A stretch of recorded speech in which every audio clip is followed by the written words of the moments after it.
那大家可以赶快去投票了。呼吁把握投票时间，民众党总统候选人柯文哲一早8点钟协同妻子陈佩琪步行到投票所。我跟你讲，我们这个平常心呢，睡得好。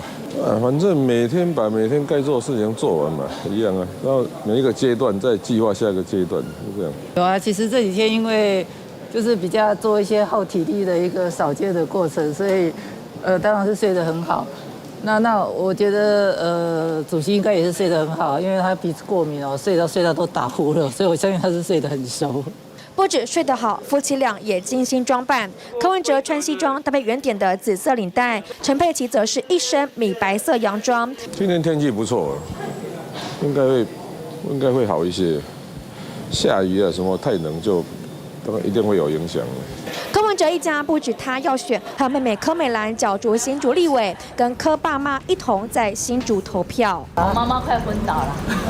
我就讲吼，我是不爱互伊选的，因为我一日就咧互骂，就咧骂啊，逐日骂无照三顿骂，即摆你搁出来搁照三顿骂，哦，拜托，我会惊。柯妈妈担心的选战攻击，随着投票登场，也即将结束。TVBS 新竹广林一杰、陈世明、陈玉文，新竹台北报道。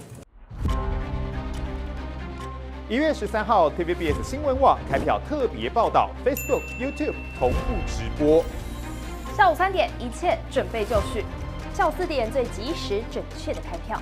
下午6点，大局底定，带给您现场第一手观察。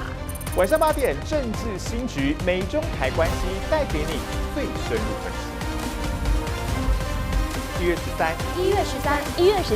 锁定 TVBS 新闻网。